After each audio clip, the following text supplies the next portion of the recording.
রঙ্গিলা ফলি মাছের রেসিপি। নমস্কার বন্ধুরা, সবাই কেমন আছো? আশা করি সবাই ভালো আছো।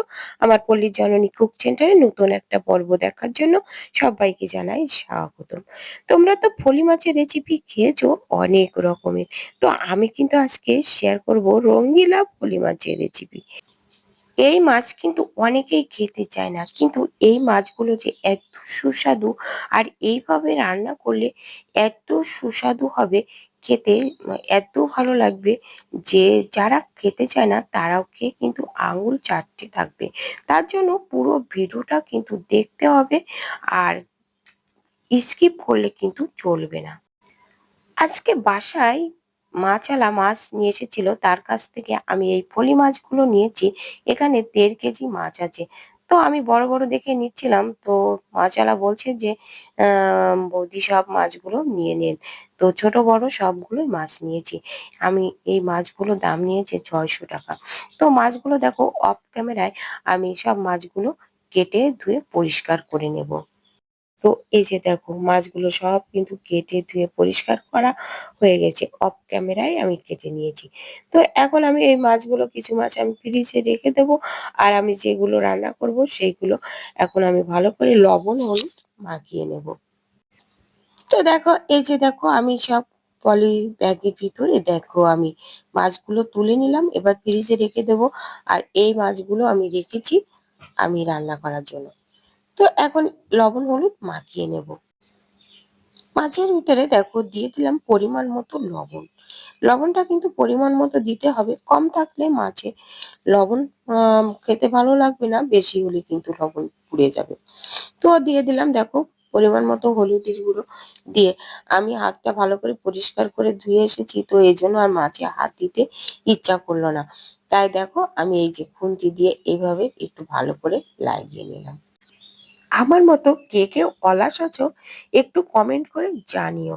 দেখো, মানে হাত আবার ধুতে হবে বলে আমি হাতে আর লাগালাম না, এরকম ভাবে খুন্তি দিয়ে উল্টো পাল্টা করে একটু ভালো করে লবণ হলুদটা মাখিয়ে নিলাম।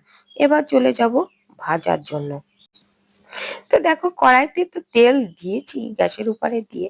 তেলটা কিন্তু ভালো করে গরম করে নিতে হবে, তা না হলে কিন্তু মাছগুলো ভেঙে যাবে। তো ভালো করে গরম করে নিয়ে দেখো পুরো মাছগুলো সব ঢেলে দিলাম।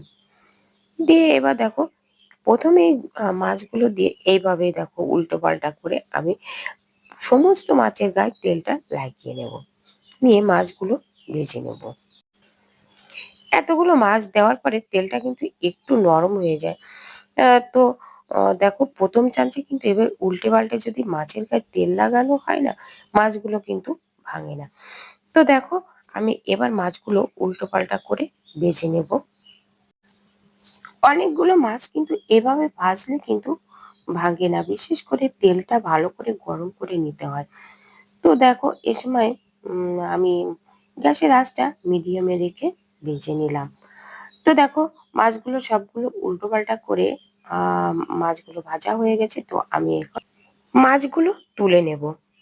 এবার এদিকে দেখো, রান্না করার জন্য বেগুন নিয়েছি, এরকম সাদা বেগুন নিয়েছি। তো এই বেগুন আমি একটা কেটে নেব।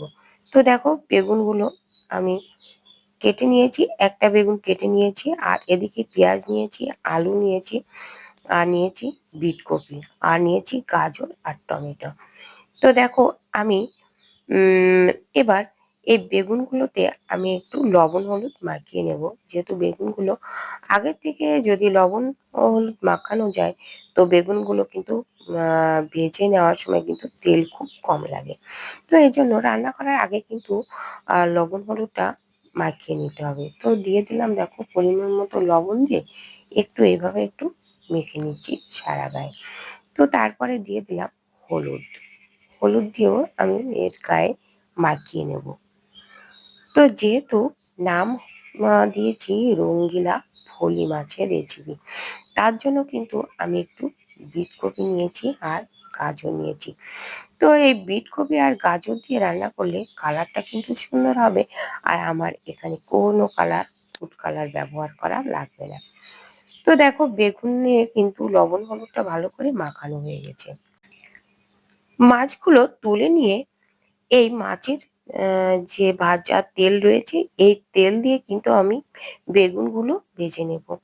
তো আমি এবার তেলটা ভালো করে গরম করে নিয়ে এই তেলের ভিতরে দিয়ে দিলাম বেগুনগুলো। বেগুনগুলো দিয়ে মাছের মতো করে দেখো উল্টো পাল্টা করে বেগুনগুলো ভেজে নেব। এই সময় কিন্তু গ্যাসের আঁচটা কিন্তু প্রথমে একটু হাইতে দিয়ে ভেজে নিতে হবে, তারপরে মিডিয়ামে রেখে ভেজে নিতে হবে। তা না হলে কিন্তু বেগুনগুলো প্রথমে কিন্তু ভাজা ভালো হয় না। বেগুনগুলো ভাজা হয়ে গেছে, এবার বেগুনগুলো তুলে নেব।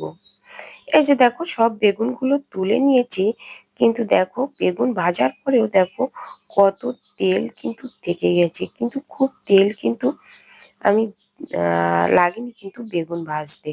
এইভাবে বেগুন ভাজলে অনেক তেল কম লাগে। তো দেখো এখন এই তেলের ভিতরে আমি একটু সরিষার তেল দিয়ে দিলাম।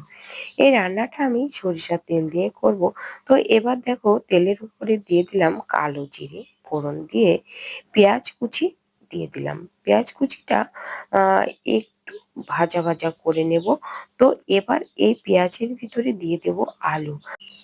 আলুগুলো আলাদা ভেজে নিলে হতো, কিন্তু বর্তমানে গ্যাসের যে দাম, আলু ভাজা হতে হতে আমার পেঁয়াজগুলো কিন্তু ভাজা হয়ে যাবে। মানে অযথা আর গ্যাস পুড়িয়ে কোনো লাভ নেই। তো এর ভিতরে দেখো দিয়ে দিলাম সেই একটু বিট কপি কেটে নিয়েছিলাম আর গাজর। তো সেই গাজর আর বিট কপিগুলো দিয়ে দিলাম। এখানে কোনো ব্লেন্ড করার দরকার নেই। এর থেকে যে কালার বেরোবে এই কালারে যথেষ্ট কালার হবে। তো ৩টে কাঁচা লঙ্কা দিলাম আর একটা টমেটো দিলাম। দিয়ে এক্কেবারে সিম্পল ভাবে রান্না হবে আর খেতে কিন্তু দারুণ লাগবে। তো দেখো এর ভেতরে দিয়ে দিলাম পরিমাণ মতো লবণ আর হলুদ। দিয়ে এই যে দেখো একটু নেড়েচেড়ে ভালো করে কষিয়ে নেব, যাতে করে টমেটো গুলো ভালো করে গলে যায়। এদিকে আলু গাজরগুলো কিন্তু সবগুলো সিদ্ধ হয়ে যায়। তো দেখো দিয়ে দিলাম একটু ধনে আর জিরে বাটা। আর কোনো মশলাই কিন্তু ব্যবহার করব না। তো মশলাটা দিয়ে দেখো একটু ভালো করে কষিয়ে নেব। তো অল্প একটু জল দিয়ে দিলাম যাতে করে পুড়ে না যায়। তো এবার দেখো ভালো করে কষিয়ে নিলাম। এমন করে কষিয়ে নিতে হবে যাতে আলুগুলো যাতে একটু 50% বেশি সিদ্ধ হয়ে যায়।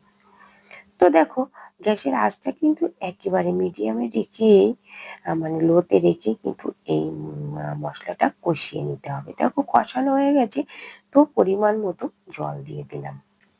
এবার ঢাকা দিয়ে রাখবো যাতে করে তাড়াতাড়ি আলু, কপি, গাজর এগুলো তাড়াতাড়ি যাতে সেদ্ধ হয়ে যায়।